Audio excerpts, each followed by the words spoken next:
Ya, seperti yang kita ketahui, gelombang resesi dunia sudah mengancam di depan mata. Dan belum lagi ada laju inflasi tinggi yang masih sulit dibendung. Namun seakan tidak ada henti-hentinya masalah di perekonomian dunia ini, muncul lagi sebuah term baru yang sempat disampaikan oleh Gubernur Bank Indonesia Peri Warjio tentang ancaman yang bernama resflasi.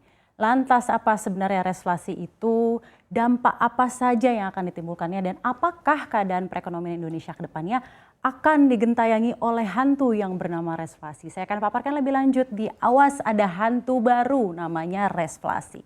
Jadi betul sekali, di rapat kerja dengan Komisi 11 DPR RI Senin lalu, Gubernur Bank Indonesia Peri Warjio pertama kali melontarkan mengenai term yang bernama resflasi ini. Ia menyampaikan ada risiko stagflasi, yaitu pertumbuhannya stuck turun namun inflasinya tinggi.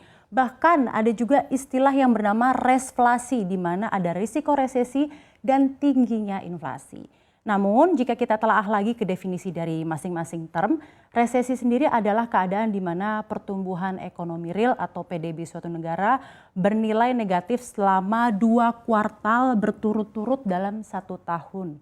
Lalu inflasi sendiri adalah kenaikan harga barang dan jasa secara umum dan terus-menerus dalam jangka waktu tertentu. Jadi secara gamblang resflasi ini bisa didefinisikan sebagai keadaan di mana perekonomian suatu negara menghadapi dua ancaman ekonomi tersebut sekaligus, yaitu resesi yang berbarengan dengan tingkat inflasi yang tinggi. Itu resflasi. Jadi apa dampaknya? Dampaknya adalah pertumbuhan ekonomi akan merosot, bahkan minus, dan harga-harga di perekonomian akan naik. Lalu saya akan lanjut ke negara-negara apa saja sih yang kira-kira perlu was-was dan perlu waspada dengan adanya hantu resflasi ini. Pertama ada Amerika Serikat. Kalau kita lihat data perekonomiannya, memang ekonomi Amerika Serikat terkontraksi 0,6% pada kuartal 2 2022. Dan sebelumnya minus 1,6% di kuartal 1 2022. Walau sudah 2 kuartal ini berturut-turut melemah, namun memang keadaan ini belum bisa dibilang resesi. Bahkan The Fed sebagai Bank Sentral Amerika selalu menepis kekhawatiran soal resesi dan bersikeras menjelaskan bahwa pasar kerja Amerika masih kuat dan solid. Dengan buktinya 315.000 pekerja baru bertambah pada Agustus 2022 kemarin. Mereka mengatakan bahwa unemployment rate yang sedang bagus-bagusnya ini jadi kunci bagi mereka berjuang dalam melawan inflasi yang tinggi. Selanjutnya ada Uni Eropa. Mata uang euro ini memang sudah merosot ke level terlemahnya terhadap dolar sejak akhir 2002. Lalu ada juga kenaikan harga gas alam yang juga turut jadi pemicu ketakutan resesi. Selain itu ada juga perlambatan tajam dari pertumbuhan bisnis di Juni, defisit perdagangan pada Mei, dan suku bunga acuan Bank Sentral Inggris yang bahkan sudah naik 200 basis poin selama 2022. Bisa dikatakan Eropa terancam berat menghadapi resesi pada 2023. Kita lanjut ke China. Ekonomi China memang melemah dalam beberapa bulan terakhir ini karena adanya kebijakan lockdown karena COVID-19 yang kembali mengganas di China. Tentunya lockdown akan mengganggu sektor industri, penjualan domestik, hingga aktivitas ekspor. Dan menurut World Bank, China yang merupakan 86% dari output ekonomi kawasan 23 negara, diproyeksikan tumbuh hanya sekitar 2,8% saja pada tahun ini yang signifikan jauhnya di mana perkiraan sebelumnya ada di angka 5%. Jadi pertumbuhannya jauh dari ekspektasi itu sendiri. Selanjutnya ada Mongolia. Jadi lembaga rating Fitch memproyeksikan bahwa defisit neraca berjalan di Mongolia pada tahun 2022 ini akan melebar menjadi 16,3% dari PDB mereka. Dan beban utang luar negeri bersihnya juga akan membengkak menjadi 167% dari PDB Mongolia. Karena apa? Karena ada ketergantungan pemerintah Mongolia pada utang luar negeri yang meningkatkan kerentanan yang luar biasa terhadap pergeseran sentimen investor internasional yang ujung-ujungnya akan menghasilkan perlambatan ekonomi yang signifikan di Mongolia.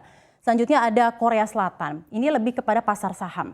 Jadi saham Korea Selatan jatuh drastis pada Juli lalu karena investor khawatir kenaikan suku bunga acuan untuk memerangi inflasi bakal memicu perlambatan ekonomi.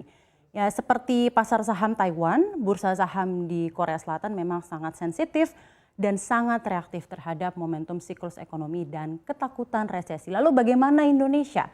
Indonesia menurut Menteri Keuangan Sri Mulyani, perekonomian Indonesia masih cukup sehat.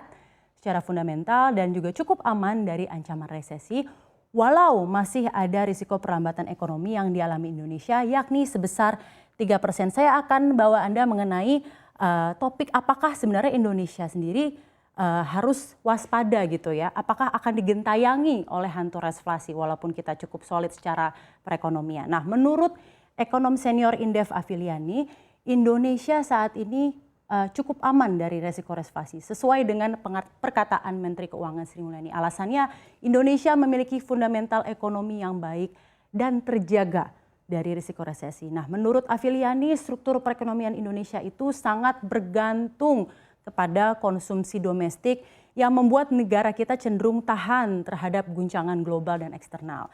Pertumbuhan ekonomi Indonesia memang akan melambat, tetapi tidak sampai negatif sehingga relatif aman dari resesi. Itu tadi resesi ya, tapi bagaimana inflasi?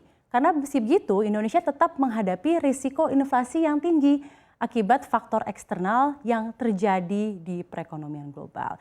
Di sisi lain, ekonom BCA David Sumual juga mengatakan satu-satunya jalan untuk bisa meningkatkan daya beli untuk menjaga pertumbuhan ekonomi adalah dengan menahan laju inflasi supaya tidak melonjak begitu drastis. Lalu jika kita amati bersama indikator-indikator ekonomi, contohnya adalah pertumbuhan ekonomi Indonesia pada kuartal 1 sampai kuartal 3 kita lihat ada di 5,01%, lalu di kuartal 2 di 5,44%, kuartal 3 juga meningkat di 5,72%. Jadi jelas ya tidak ada resesi pada tahun ini gitu ya. Kita sambil menunggu rilis data pertumbuhan ekonomi di kuartal 4. Lalu untuk tingkat inflasi sendiri di Agustus di 4,69%, cukup solid. Meningkat lagi inflasi September 2022 di 5,95% dan Oktober kemarin di 5,71%. Memang spreadnya semakin menipis ya antara pertumbuhan ekonomi dan tingkat inflasi. Tapi nyatanya fundamental ekonomi Indonesia masih cukup solid dan masih jauh dari jurang resesi. Jadi bisa dikatakan Indonesia masih berada pada situasi yang relatif aman karena fundamental perekonomian nasional cukup tangguh, namun mau tak mau dengan segala ancaman eksternal dan segala tekanan dari perekonomian global, Indonesia harus tetap waspada akan kedatangan hantu resflasi, jangan sampai kita lengah dan digentayangi.